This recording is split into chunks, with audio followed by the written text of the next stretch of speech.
welcome back to the Social Media Derby. We've got a great episode this week. I'm going to be talking a lot about international football. Obviously, the Euros are just around the corner. We've also got Copa America predictions. And then obviously, Man United and Arsenal podcast. We're going to chat about the latest transfer news, some talking points around the managers. But before we get into that, for those of you watching on YouTube, please subscribe to the channel, like the video, drop your comments down below, share the video if you can. For those of you listening on Spotify, Apple, or any of the podcasting platforms, please follow, give us a 5-star review, share it with your mates, just help with any kind of engagement. Everything is appreciated. But let's get on to one of our special segments then for today's episode. We're going to quickly delve into all things England. So this past week, the final 23-man squad was confirmed. I'll run through them really quickly now. It's Jordan Pickford, Dean Henderson and Aaron Ramsdale in goal. And then in defence, we've got Lewis Dunk, Joe Gomez, Mark Gahey, Ezri Konsa, Luke Shaw, John Stones, Kieran Trippier, Kyle Walker in defence. In midfield, interestingly, Trent has been put there. So you've got Trent Alexander-Arnold, Conor Gallagher, Kobbie Mainoo, Declan Rice, Adam Wharton. And then in attack, interestingly again, Jude Bellingham's been put here. So you've got Jude, Jared Bowen, Eberici Eze, Phil Foden, Anthony Gordon, Harry Kane, Cole Palmer, Bukayo Saka, Ivan Toney, and Ollie Watkins. So the 7 players dropped from this crazy inflated squad he decided to go with is James Trafford, Jared Branthwaite, Harry Maguire, Jarrell Quansah, Curtis Jones, James Maddison, and Jack Grealish. So I think there were a lot of eyebrows raised with the players dropped. It's quite a few what we would consider Gareth Southgate favourites in there, as well as some really good up-and-coming players. Like, I'm thinking Jared Branthwaite, for example, was a bit of a shock that he got dropped. Do you agree with the players dropped, first of all? And do you think that there's anyone missing that maybe he should have taken that maybe hasn't been discussed in this wider group? I've got a feel for Branthwaite. I think Branthwaite, when I look at those other centre-backs in there, I feel like it's a bit harsh. I mean, like the Lewis Dunks, the Gomez, I like Guehi, I like Konsa, but still, I know that they haven't been like world-class outstanding. And I think Branthwaite really has had like a breakthrough season for a not very good team, and he's been a critical part of like keeping them in the Premier League. So I think it's a little bit harsh on him. I could have seen him coming in for somebody like Dunk or, maybe a Gomez, depending on whether we're looking for this left-back, centre-back kind of thing. But I think Branthwaite should feel a little bit hard done by. Selfishly, I know it's probably a crazy shout, but I think Quansah has been really good this season, and he looks like the kind of player that deals with pressure really, really well. I don't know if he's been hyped up as much as all of the others. I think people kind of forgotten about him, but I think you said on this podcast previously that he came in and made Konate look like Konate is not all that good. And that's talking about Konate as a starting centre-back essentially for France, right? For the most part, over William Saliba, which is absolutely mental, but that's another point to talk about another day. But I feel like Quansah's, no one's really talking about it, but I feel like it's harsh, man. I feel like Quansah should be definitely over Dunk. I feel like I would take him. He's young. He's been training and playing next to the best centre-back we've got in the league right now, apparently. I don't see why we wouldn't give him a chance over somebody like Dunk, who has been part of a pretty poor Brighton team this year. So outside of that, I think Jones, Maddison, Grealish, you can't be complaining, all three of you. I mean, maybe Jones is a little bit of a chance to say, why can't I get in over a player like Gallagher or somebody else? But I think in terms of profile, he's not really similar. And I think the players that he is similar to in terms of profile are better than him and have been better than him this season. So out of the attacking players, really, I think Jones is the only one with half a shout to be upset. But Maddison's been poor, and it apparently doesn't have a great attitude. Grealish also been poor, probably still drunk. Like there's a lot of issues. So, and I think, Maguire, the weirdest thing is, right, this is probably the time where he's most deserving to get into the England team. Yeah, and he's not in the England team. The other times is like he's not been deserving of it and he gets in. Yeah. Now he's probably most deserving that he's ever been. Not to say he actually deserves it, but he's been left out. So it's a weird one. But again, I think he's he's had his opportunities, and it's just karma now at this point, isn't it, for him? Yeah, I mean, I kind of hear you. I think Jared Branthwaite should feel quite disappointed, and Kwanzaa. I think they both have a really good case to be put forward, to be in that squad ahead of Lewis Dunk. I think the way it's fallen is Maguire's injured. He's come out and said that. Um, and I think that's the only reason why he's been dropped. We know Southgate loves him. And like you said, there's no form questions around him. He's actually been decent this season. And for once, I think we'd all probably not throw our hands up if he was in the squad. And I think because that experience has been taken away because of his injury, I think Lewis Dunk has got the call purely based on that. Because I think if you take Dunk out, Stones is pretty much the only centre back with, some age, some experience, some kind of professional nous. I think Joe Gomez. I know Gomez, Gehi, and Konza have all been playing for a good while, but in terms of England's setup, I don't think any of them have as much experience as Maguire. And in terms of just games played, I think Dunk probably still played a lot more games than them. So I think that's the reason why he's been included. But yeah, I would have chucked Dunk out. I think he's a rubbish version of Maguire. If I'm completely honest, he's maybe slightly better on the ball, but he makes absolute blunders and he has a massive bozo gene. So if he's in the squad, he better not get any minutes. And I would still trust Stones, Gehi, Konza, Gomez over him in that centre back position. So yeah, I hear your opinions on the defensive calls. I agree on Jones as well. I mean, the fact that Mainu and Wharton have got in means that they've really impressed Southgate. I think Mainu was a shoo-in because of the last international break. He played quite a bit in the friendlies. He's obviously coming off the back of a big performance in the FA Cup final. I guess he's proven himself a bit more than Wharton. So Wharton's the real one where it goes, wow, Maddison, Jones have both been dropped to keep Wharton in. Because I know Bellingham's been included in the attacking section, but he can play in midfield as well. So the idea is that they believe in Wharton more than Maddison and Jones, which is a huge call, and it shows what they really think about Adam Wharton. So big him up. Well done. Crystal Palace have got the most representation in this England squad. 4 players, more than any other team. So that tells you they're doing something right in South London, right? But yeah, the Grealish one I think it's the right call, but I'm surprised he did it. That's the only one I'm like, because Maguire's the injury takes away the surprise element. I think the other 5, like you said, Maddison, maybe people could be surprised, but he's been rubbish for the 3 or 4 months of the season. So I'm not shocked he's been dropped. And he's going against Gordon, Palmer, Eze, Foden, who've been playing all out in their great skin. form. Yeah, been playing out their skin for either the entire season or at least the last 3 or 4 months when Maddison's been going the other direction.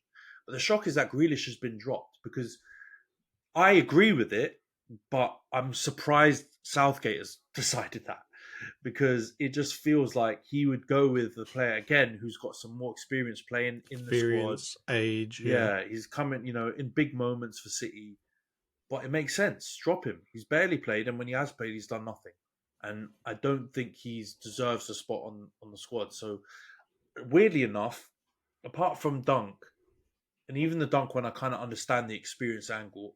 I can't argue with any of these decisions. For once, I actually almost completely agree with Southgate.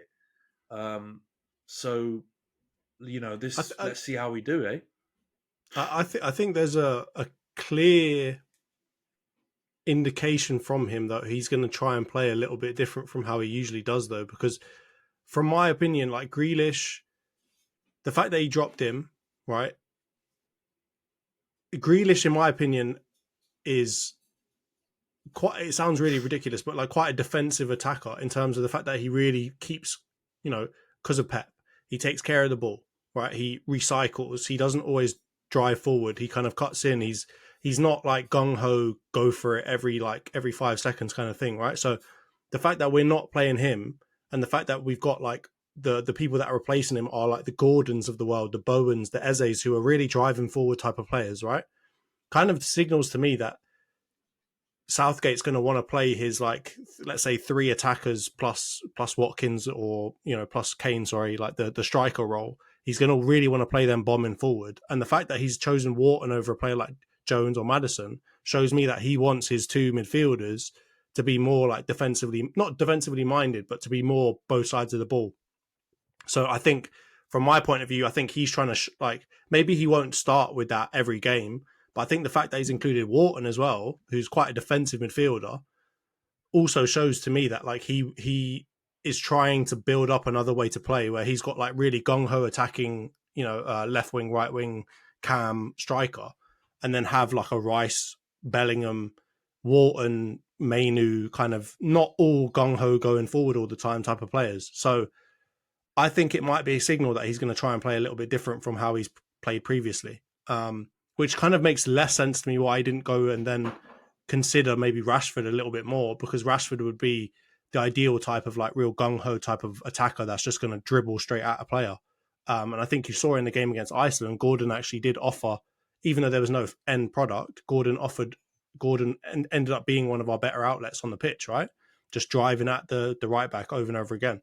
So it could be, to me, it might be a good sign. And that's why I also can't argue with this pick too much, because I think like it does, to me, show like a good rounding of different ways that we could play with all these players on the pitch. So I quite like it, I'll be honest with you. Yeah, I agree. I think he's going for it. And that also signals that he's probably done after this tournament regardless. Pretty much. He's doing what everyone kind of has been criticizing him for not doing. So, yeah, let's see how it goes. What did you make of the England? We don't have to chat about too much, but 2 friendlies done now. Bosnia, we won 3-0.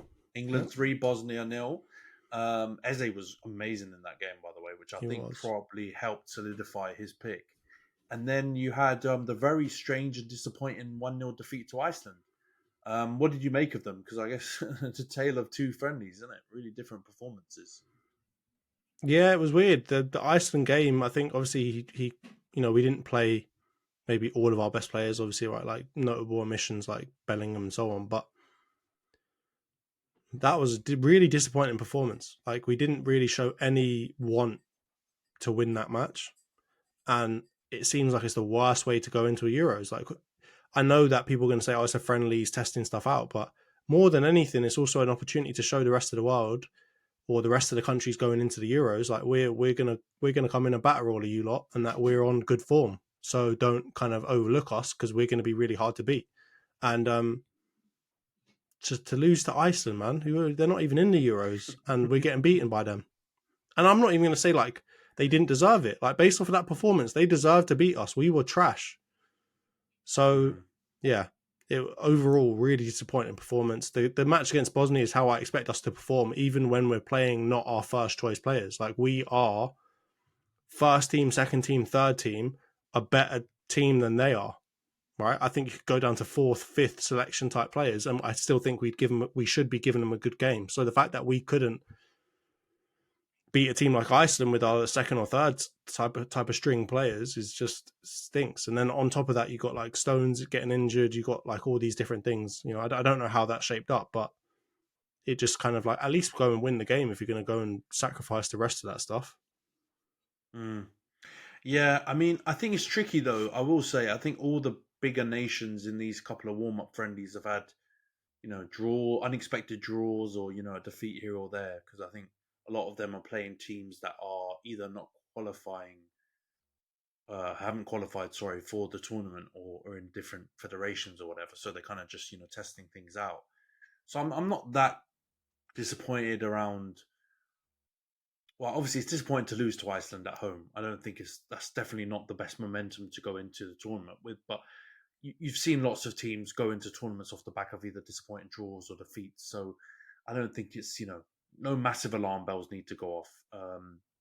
But it's not ideal. And then obviously the other thing to talk about is all of this stuff going on in the media here in the UK. Bukayo Saka. For context, only played 24 minutes in that game, came on as a second half sub. I thought he looked all right. I thought he looked pretty lively. Don't think his performance was bad. Don't think he did anything negative whatsoever. Come the Saturday morning, his face was splattered all over our English newspapers, being used to, kind of as part of a criticism of the defeat to Iceland. and you've seen a really strong reaction by a lot of prominent black footballers or ex-footballers, managers involved, or people involved in the game, condemning um, this unnecessary use of Bukayo Saka's imagery in the defeat, and kind of pointing to how it can be damaging to the African and Caribbean communities here in the UK. What did you make of it? First of all, did you read into it? Did you think it was something that was calculated? Do you think it's just them being kind of a bit negligent by kind of willy nilly using Saka's imagery, or kind of what's your general take on this discussion point at the moment? I feel like if it was one time and they'd never done anything questionable before, then I could kind of brush it off and say, yeah, you might have just been negligent in that case. But I think in this case, anything that was negligence is gross mismanagement and gross misrepresentation. Because from my point of view, they should know the situation of what happened to Saka previously. They should know the situation of what happened to a lot of those, those three players that got battered at the end of the last tournament where we ended up losing, right? So they should know the context of that and know what happened off the back of that, and try and have a little bit more sense to say, actually, let's think about this a little bit more carefully, right? And then on top of that, just from the point of view of like showing disappointment, or showing a player that actually didn't play well, or showing the manager that didn't perform well, it just doesn't make sense why you'd show a guy that was on for 24 minutes. Like that from no angle does it seem like this was the right thing to do, right? Like if it was like some outstandingly good opportunity for a picture, or like something that was just so good that they couldn't miss the opportunity to put it on the front page, like fair enough, right? Like if it's in a clown suit doing a jiggle or whatever else, fine, go ahead and do it. But like the picture wasn't that outstanding. It's not like it was some great opportunity that they couldn't find another picture that was better of something else, or at least like, on the same level of photography. So from that point of view, again, it just stinks. So I'm trying to play devil's advocate and think on both sides of it, but from every angle, it just seems like a stupid thing to do, right? And like, I don't know what undertones there might be, because I don't know any of these people and I don't know any of these organizations well enough. Obviously, I've seen things in the news about how they can behave. So my general reaction is to say there's something going on here. But at the very base, at the very minimum, it's just doing your job terribly, right? And then on top of that, you can layer in undertones, you can layer in all these other things of like racist journalists and racist publications. You layer all that on top of it, and it doesn't sound ridiculous to say that that's what happened. But at the very base, this is poor performance of your job. So yeah, I think it stinks. I think that the English media has stank for a long time. I think that they continue to be, especially in a lot of these like kind of cheap publications, that continues to be this very Brexit FC type of mindset. I think that they will continue to be like this, and I think they've done it for such a long time now that it's almost not surprising that they've gone and done it again. Still not acceptable, and I think everyone should call it out, and we should move to a point where some of these cheap, crappy papers actually start fixing up a little bit more. But from my point of view, I want to see the end of all of them. I don't understand why they're even around anymore. No one buys newspapers. No one likes their journalism. Sack them off, man. They stink. Yeah, not to laugh about quite a serious subject, but I agree with you, man. I just think it's kind of driven my internal conflict when supporting England as a team, and it's not really the team's fault. I think it's been kind of the way that the media has portrayed the team, and some of the kind of extremist fans that we have here in England that support the team so vehemently have kind of made it a really hard thing for me to get behind the team, because it represents the nation and it also represents our media. And to be honest, this is just another example of, we can talk about negligence, poor performance, poor journalism, but it's definitely, by now we've reached a level where we have to call it what it is, which is there's some real racist undertones involved in a lot of this portrayal of the England team, especially in defeat. I'm not talking in victory, because when we do well, we're all celebrating everyone and everything's beautiful. But when things go slightly left, we know who's going to get the blame. We saw it after the Euros 2021 final, when sadly it was very clear and obvious who would get the blame because of how the match went and the penalties being missed. But don't get me wrong, if Saka, Rashford, Sancho had all scored those penalties but had some sort of other incident in the game, they would have been scapegoated, because that's generally the trend that we see in this country when our team doesn't achieve goals that we believe we should be. So yeah, it's not a good omen, because unless we win the Euros, I can almost guarantee one of our black or mixed race players will find some way into the frame for being someone to be blamed. I also saw player ratings for that game where I thought Mainu did okay. I don't think it was one of his best games, but he did all right. And they were criticizing him for the goal, which he had played and no you part can watch in. the replay, and he was literally He played nowhere no near any part of in. it. Yeah, Like exactly. Kyle Walker And out of position drags our whole defense into like the no man's land, and then they blame Mainu for it. It was ridiculous. exactly, It's clear that exactly. journalist is not paying attention. Yeah, or he has an agenda, because I mean, Or he and has an agenda, I am a huge Declan Rice fan, but even Declan Rice was pushed up way more on that Yeah. attack than Mainu was, and yet he says Declan Rice deserves a better partner than Mainu.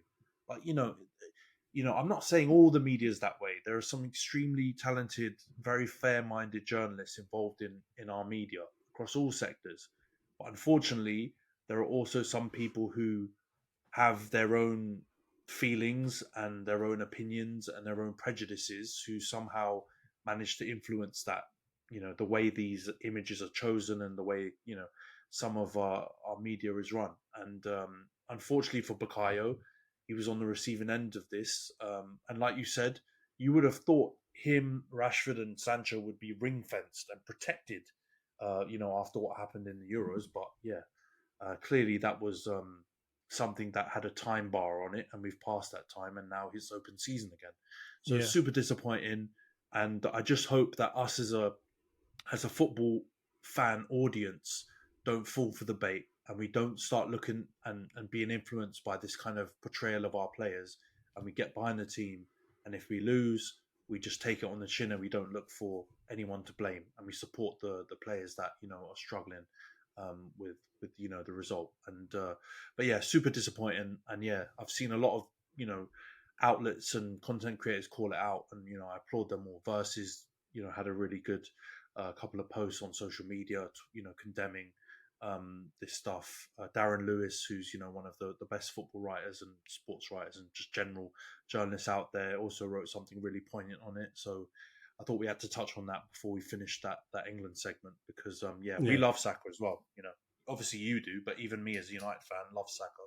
He didn't deserve any of that. And like you said, 24 minutes. Come on, guys.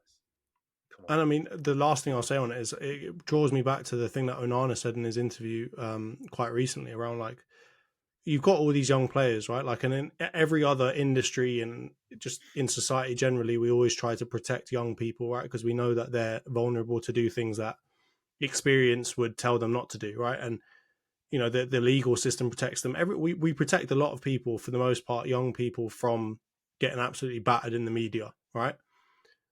Apart from certain races, and then in the case of football, just in general, we don't like to protect young people. So from my point of view, it's like in line with what Onana said. You've got people like Kane, you've got Rice, you've got players on that pitch that have been there for a long time, right? And they're older. They've been in the football game for a long time as well.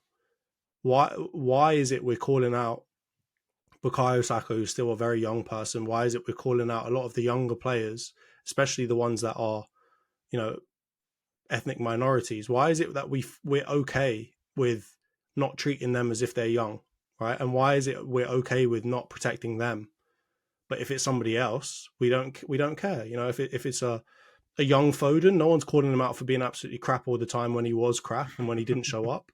But now we want to do, with ethnic minorities, we treat them like as if, they're not kids and they're not young players, and we don't protect them at all. When you've got so many older, more experienced players on that pitch that you could be calling out, along with a manager who's had questions around him for a long time and who is overall in control of who he picks and how we play. So it's reminiscent of a lot of other problems we have in society today, especially in the UK. And it's a shame, because it's turning people off from wanting to support their country. And in this case, not even their country, but their country's football team and their national football team, which I have pride in. I still remember being like 11, 12 years old and younger, and like the whole school shutting down so that we could watch the Euros or we could watch the World Cup or whatever else. And if we did well, everyone would be so happy. And it's turning people off from wanting to support the England football team because our media, pundits, we just can't get out of our own way and realize that we're here to support the country, not to condemn it and critique it all the time, which is just so in line with the media today, right? Their entire job is sensationalizing and critiquing everything and not trying to support anything that we do. So I would just say to anyone out there, just try and separate the team from the rest of the media and the other things that are going on in the country, because that team of young players deserves to win something. They're very good players, arguably the best team in the tournament. We deserve something and we deserve support for them. Yeah, and they're united as well. They're doing everything they can. And in terms of a mood around the team, we haven't seen an England team have this kind of mood. And that's the one thing I would give Gareth Southgate credit for. He's played his part in creating that atmosphere. And we need to, like you said, get behind that and try and not let the media, not let the pundits, not let the other things going on around distract from the fact that we love a lot of these players that have been picked.